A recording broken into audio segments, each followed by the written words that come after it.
সুন্দরবনের দস্যু বা ডাকাত বাহিনীগুলো নিয়ে বেশ কয়েক মাস ধরেই কাজ করছি আমি। বেশ কয়েকবার সুন্দরবনের ভেতরেও গিয়েছি, সরাসরি যোগাযোগ করার চেষ্টা করেছি দুর্ধর্ষ সেই বাহিনীগুলোর সদস্যদের সঙ্গে। বেশ কয়েকজনের সঙ্গে টেলিফোনে যোগাযোগ হলেও সামনাসামনি কথা বলার সুযোগ হচ্ছিল না। একদিন ফোনের অপর প্রান্ত থেকে একজন বললেন, আমি সুন্দরবন থেকে রাজু বলছি। এর পরের ঘটনাগুলোই আজ আপনাদের বলবো আমি।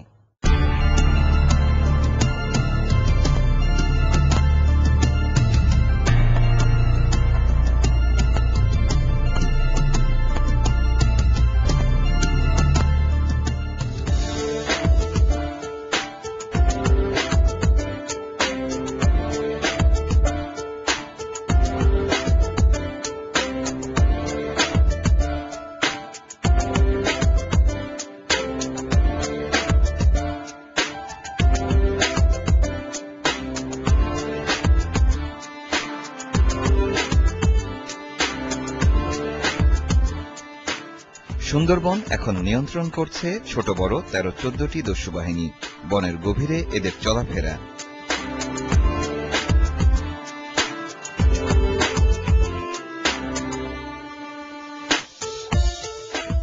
জেলে বাওয়ালিদের কাছ থেকে চাঁদা নেয়াই তাদের প্রধান কাজ, আর চাঁদা না পেলে অপহরণ করে মুক্তিপণ আদায় করছে তারা।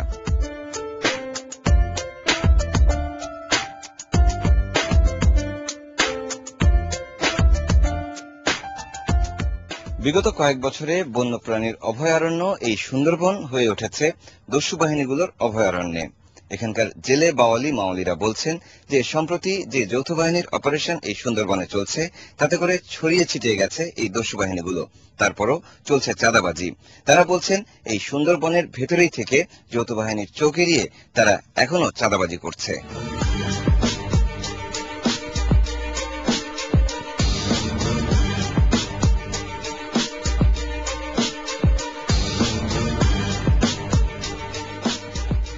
এ বিষয়ে বিস্তারিত কাজ করতে গিয়ে দেখা যায় সুন্দরবনের কোল ঘেঁষা জনপদের মানুষরাই এই অপরাধের সঙ্গে জড়িত। বেশ কিছুদিন ধরেই নানাভাবে সেই দস্যুদের সঙ্গে যোগাযোগের চেষ্টা করছিলাম। এভাবেই একদিন পেলাম রাজুর ফোন। রাজু ঘুরে ফিরে একটি কথাই বলতে চাইলেন, তিনি আর তার বাহিনীর সদস্যরা সারেন্ডার করতে চান। আমি বললাম এই কথা আমাকে সরাসরি বলতে হবে। এক পর্যায়ে তিনি রাজি হয়ে গেলেন। অবশেষে সময় ঠিক হলো। ক্যামেরাম্যান সোহেল রানাকে নিয়ে আমি রওনা হলাম সুন্দরবনের পথে। অনিশ্চিত সেই পথে সঙ্গী হলেন এটিএন নিউজের মংলা প্রতিনিধি নিজামুদ্দিন।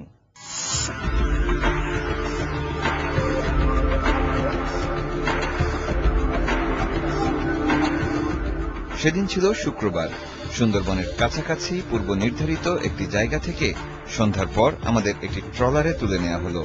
ট্রলারে ওঠার সময় নানা ছুতোয় মাঝির পরিচয় জানতে চাইলাম, বুঝতে চেষ্টা করলাম আসলে আমাদের কোথায় নেওয়া হচ্ছে, কিন্তু কিছুতেই মুখ খুললেন না তিনি।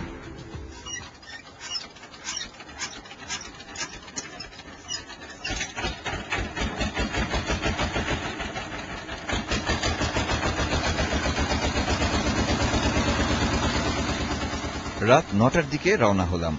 একটু এগিয়ে ফোন দিলাম মংলার জনকণ্ঠের সাংবাদিক হাসান ভাইকে। তিনি সারা রাত গরম জলের কাছে একটি বোট নিয়ে অপেক্ষায় ছিলেন।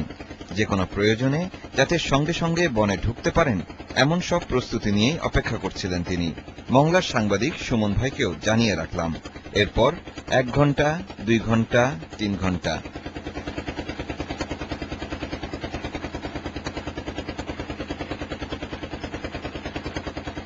কয়েক ঘন্টা কেটে গেল। রাত একটু গভীর হতেই টর্চের আলোয় রাতের খাবার খেয়ে নিলাম।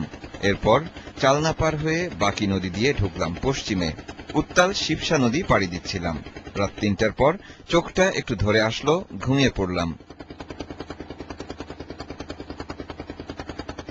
ঘুম ভাঙল ভোরের আলোয়। আমাদের ট্রলার চলছে তো চলছেই।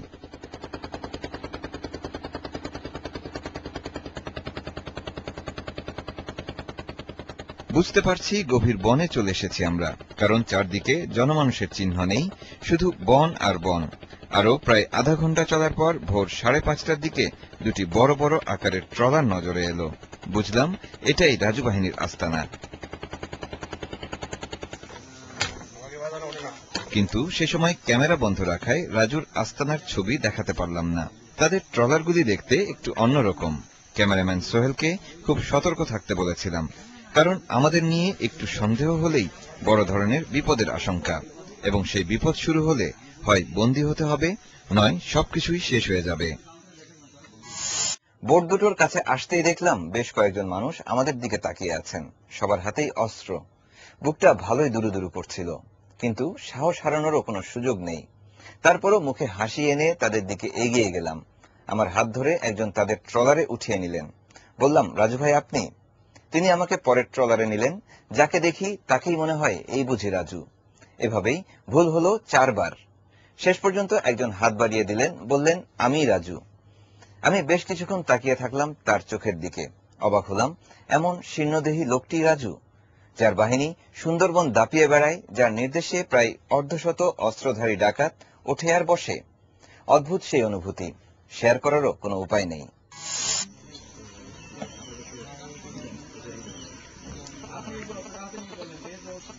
ঘণ্টাখানেক রাজুর বোটে বসেই গল্প করলাম। লাল চা দিয়ে আলাপ শুরু হলো। পথে কিছু খেয়েছি কিনা খুব বিনীতভাবে রাজু বললেন, ভাই আপনাদের মনে হয় অনেক কষ্ট হয়ে গেল। গল্পে গল্পে ঘুরে ফিরে তিনি বললেন, সারেন্ডারের কোনো পথ কি আছে? আমি বললাম, নিয়ম তো আছেই, তবে বিষয়টি অনেক জটিল। সিদ্ধান্তটি সরকার সহসাই নিতে পারবে না। একটু পর নৌকা থেকে নামলাম। বনের ভেতর গোলপাতার ছাউনি, বসারও ব্যবস্থা ছিল। সেখানেই বসে আলোচনা চলল বেশ কিছুক্ষণ, কি করা যায়। সকাল 10:30টার দিকে গোসল করে ভাত খেয়ে নিলাম। খেতে খেতে জানলাম দিনে 2 বেলা খাবার খান তারা। এভাবে সময় গড়াতে লাগলো। সবার সঙ্গে ধীরে ধীরে মিশতে শুরু করলাম। দুপুর গড়াতেই আমার চারপাশের সন্দেহের দৃষ্টিগুলো কিছুটা নমনীয় হলো। তারপরও আমরা লুকিয়ে কিছু রেকর্ড করি কিনা তা নিয়ে সার্বক্ষণিক নজরদারিতেই থাকলাম।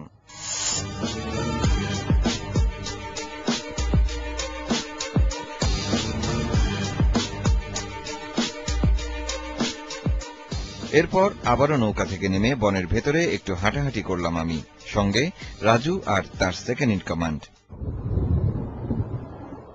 এ সময় বৃষ্টি সহ নামল কালবৈশাখী ঝড়। আশ্রয় নিলাম বোটের ভেতর।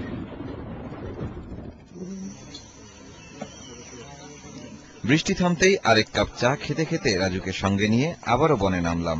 সন্ধ্যার আগেই আমাদের ইন্টারভিউ আর কিছু ছবি তোলার কাজ শেষ করতে হবে। শেষ পর্যন্ত ঠিক হলো, এই মুহূর্তে রাজু ক্যামেরায় কথা বলবেন না, সেকেন্ড ইন কমান্ড মামা বলবেন কথা। বিকেল 5টার দিকে ক্যামেরা খুললাম। বেশ কিছুক্ষণ কথা হলো মামার সঙ্গে। তো এরকম কতগুলো অস্ত্র আছে আপনাদের কাছে? আমাদের কাছে এরকম 35টা অস্ত্র আছে। মানুষ স্বাভাবিক জীবনে থাকতে চায়। আপনার তো শৈশব কাটছে নিশ্চয়ই গ্রামে? হ্যাঁ হ্যাঁ। ছোটবেলায় পড়াশোনা করছেন না? হ্যাঁ করছি। তো পড়াশোনা করে এসে এই জীবন কেন? পড়াশোনা শেষ করে চাকরির আশায় অনেক ঘুরছি, সো চাকরি মেলে নাই। সেখান থেকে এমন একটা কন্ডিশন যে নিজের তো বাড়িতে টেকার দূরের কথা, নিজের বাবা মা ফ্যামিলিও টিকতে পারে না। তখন অনেকদিন শহরে কাটাই, কিছুদিন বাড়ি এসে করতে করতে আর পারি না। লাস্ট পর্যন্ত পরিস্থিতি শিকার হয়ে এই পথটা বেছে নিলাম। আপনার এটা কোন বাহিনী এবং আপনার পরিচয়টা যদি একটু বলেন? এটা রাজু বাহিনী নামে পরিচিত এবং আমি এই দলের সেকেন্ড ইন কমান্ড হিসেবে আছি। লোকমুখে শুনছি যে আপনারা স্বাভাবিক জীবনে আসতে চান। হ্যাঁ হ্যাঁ। একটু আমাকে বলবেন আসলে কি আপনারা? হ্যাঁ হ্যাঁ, আমরা আসলে স্বাভাবিক জীবনে আসতে চাই, তা না হলে তো আপনাদের সামনে এভাবেই পেশ করতাম না। তো আপনাদের বাহিনীর প্রধান তো রাজু। হ্যাঁ হ্যাঁ। তো উনি কথা বলছেন না কেন? উনি এখন আপাতত কথা বলবে না, এখন উনার হয়ে আমি কথা বলছি। কি চান সরকারের কাছে, কিভাবে আত্মসমর্পণটা করতে চান? আসলে কি, বর্তমান যে কন্ডিশনটা সিচুয়েশনটা সৃষ্টি হয়েছে, র্যাপিড অ্যাকশন ব্যাটালিয়ন এরা তো ধরলেই ক্রসে দিয়ে দেয়। সো আমরা এদের কাছে আত্মসমর্পণ না করতেই রাজি বেশি, কেননা সবাই নিজের জীবনকে ভালোবাসে। সেহেতু আমরা নিজের জীবনটা বাঁচানোর জন্য সরকারের কাছে একটুকু দাবি যে নিজের জীবনটা বাঁচবে সেভাবে আত্মসমর্পণ করতে চাই। আপনাকে আশা করেন যে এই সরকার সেটা করবে? হ্যাঁ, আমরা আশাবাদী, যেহেতু এর আগেও এই সরকারের আমলেই সাধারণ ক্ষমা হয়েছিল, সেহেতু আমরা এই সরকারের আমলে আবারও আশাবাদী, প্রত্যাশী যে এরকম কিছু একটা হবে। সুন্দরবন তো অনেকগুলো বাহিনী রয়েছে। হ্যাঁ হ্যাঁ। শুধু কি আপনারাই?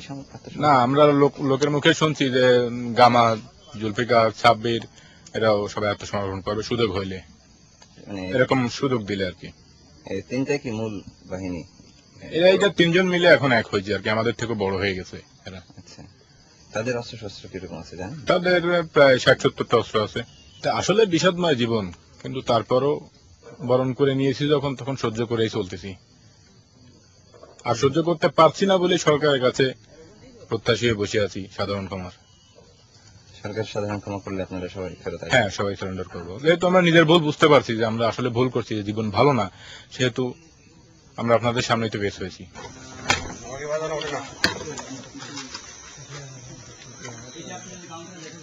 এরপর কিছু গতানুগতিক ছবি তুললাম, অস্ত্র নিয়ে তাদের হাঁটা চলারও কিছু ছবি নিলাম।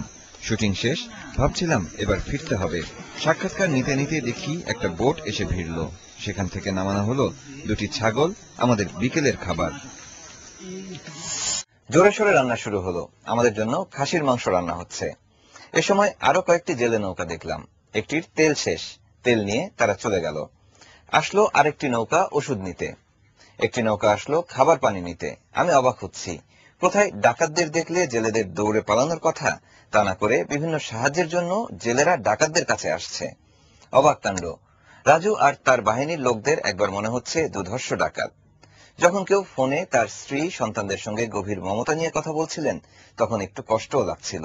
কেউ আবার মাকে ফোন করে বলছিলেন দুশ্চিন্তা না করতে।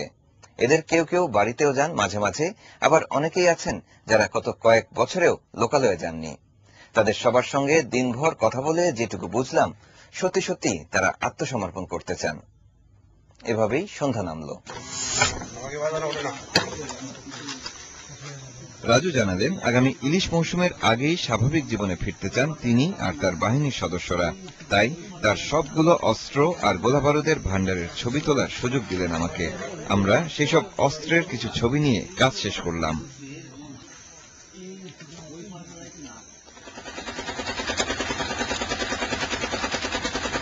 রাত 8টার দিকে রাজুর আস্তানা থেকে বিদায় নিলাম। আমাদের এগিয়ে দিতে আরেকটি ট্রলার আমাদের পাশ দিয়ে চলছিল। ঘণ্টাখানেক চলার পর আমাদের ট্রলারের ইঞ্জিনটি নষ্ট হয়ে গেল।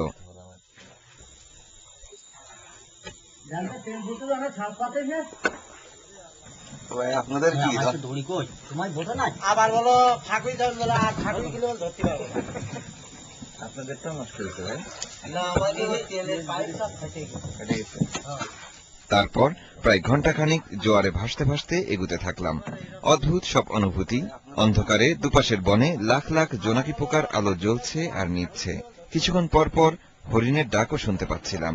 যাই হোক, ট্রলারের ইঞ্জিন ঠিক হতেই আবারও আমরা রওনা দিলাম। প্রায় 4-5 ঘন্টা একটানা চলার পর এলাম লোকালয়ে। সুন্দরবনের ত্রাস রাজু বাহিনীর সঙ্গে প্রায় 14 ঘন্টা কাটালাম। বুঝলাম বিপদগামী এই মানুষগুলোকে স্বাভাবিক জীবনে ফিরিয়ে আনতে এখন আমি নিজেও দায়বদ্ধ। এই দায়বদ্ধতা তৈরি হয়েছে অবশ্য শুধুই মানবিকতা থেকে। এসব ভাবনা ঘুরে ফিরে মনে আসতে থাকে। এ বিষয়ে নিউজ প্রচার হওয়ার পর অনেক রেসপন্স পেয়েছি। তাদের আত্মসমর্পণের সুযোগ দেওয়া যায় কিনা তা নিয়ে বিভিন্ন মহলে আলাপও করেছি।